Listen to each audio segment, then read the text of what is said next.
Lectura del Santo Evangelio según San Mateo.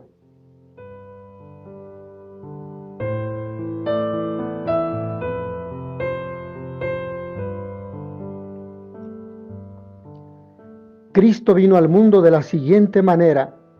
Estando María, su madre, desposada con José, y antes de que vivieran juntos, sucedió que ella, por obra del Espíritu Santo, estaba esperando un hijo. José, su esposo, que era hombre justo, no queriendo ponerla en evidencia, pensó dejarla en secreto. Mientras pensaba en estas cosas, un ángel del Señor le dijo en sueños: José, hijo de David, no dudes en recibir en tu casa a María, tu esposa, porque ella ha concebido por obra del Espíritu Santo. Dará a luz un hijo y tú le pondrás el nombre de Jesús, porque él salvará a su pueblo de sus pecados. Todo esto sucedió para que se cumpliera lo que había dicho el Señor por boca del profeta Isaías. He aquí que la Virgen concebirá y dará a luz un hijo, a quien pondrán el nombre de Emmanuel, que quiere decir Dios con nosotros. Cuando José despertó de aquel sueño, hizo lo que le había mandado el ángel del Señor y recibió a su esposa. Palabra del Señor.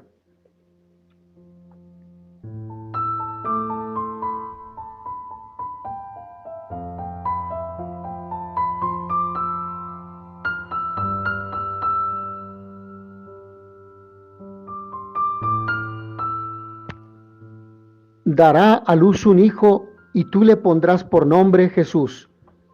Si los evangelios hablan poco de María, menos aún se ocupan de San José. Al trazar la genealogía hasta Abraham en forma ascendente, San Mateo muestra que por medio de José, Jesús está verdaderamente insertado en la humanidad y en el linaje davídico.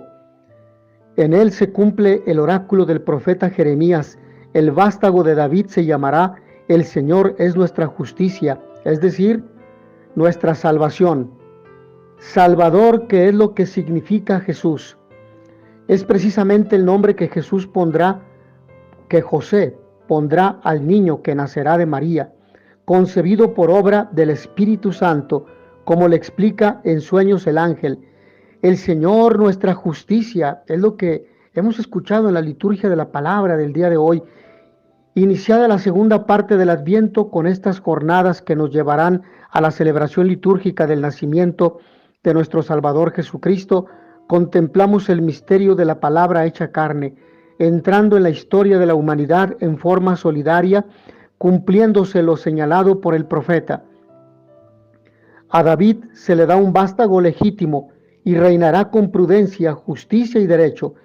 Desde luego, la mirada no puede estar puesta en la dinastía davídica histórica, sino más allá. Y este ir más allá nos lleva a situarnos ante el cumplimiento de la promesa hecha al rey David. Pero como Israel lo entendía. Hemos de añadir este punto importante: no como Israel lo entendía. Es decir, una simple restauración. En la historia de la salvación siempre encontramos un matiz que supera las concreciones temporales, revelando mejor el sentido profético. El nombre que recibe y lo señala el Señor nuestra justicia. Consecuencias: en sus días se salvará Judá, Israel habitará seguro, habiendo sido dispersados o deportados a otros países, sacados de la tierra de sus padres, la tierra prometida. Cuando todo parece acabado porque nada ha quedado en pie, el profeta de parte de Dios pronuncia una palabra de esperanza, señala el comienzo del fin de la desolación.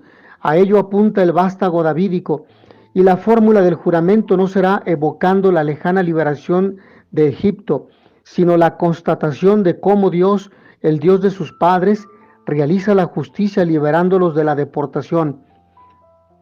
Lo juro por el Señor, que saco a la casa de Israel del norte y de los países por donde fueron dispersados, y los trajo para que habitaran en su propia tierra. Ellos viven una experiencia excepcional. Llegan días el día del Mesías en el que todo será llevado a su plenitud. En sus días florezca la justicia y la paz abunde eternamente. A Dios se vuelve el salmista, a Él nos volvemos nosotros, partiendo cada uno de su propia experiencia, suplicando a Dios que su juicio se haga presente en quienes están al frente de los pueblos, de tu pueblo, de modo que la rectitud gobierne su gestión en favor de los pobres e indigentes, de los afligidos y humillados, de los que faltos de lo necesario solo les queda volver a ti su mirada, porque solo en ti encuentran respuesta. La referencia a la misión confiada al Hijo de Reyes para que rija al pueblo con justicia, a los humildes con rectitud, nos haga mirar a Jesucristo y en Él descubrir la cercanía del Dios que salva. Ver su rostro y constatar su ternura, palpar que realiza maravillas en medio de la humanidad confundida, porque lo que desea, busca y hace realidad es la salvación de todo ser humano y la da con abundancia sin medida porque introduce en su intimidad a los que libera para que experimenten así la salvación de Dios. Dará a luz un hijo y tú le pondrás por nombre Jesús, porque Él salvará a su pueblo de los pecados. Comenzaron los días de la preparación para la Navidad del Señor con la genealogía de Jesucristo, como bien hemos escuchado, que San Mateo remonta a Abraham, depositario de la promesa y padre en la fe, modelo, por tanto, de creyentes para todos nosotros. Nos movemos, por supuesto, en el ámbito de la fe. Tenemos delante la figura de los creyentes. Hoy se nos presenta a María y a José. Ambos, como Abraham, escuchan, acogen, reflexionan en su interior y se ponen en camino. Es el camino de la fe.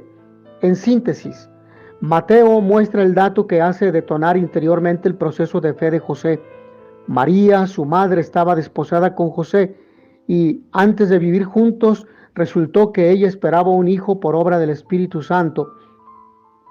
María, como Abraham, no le dijo a Sara lo que Dios le pedía, sino que respondió y se puso en camino.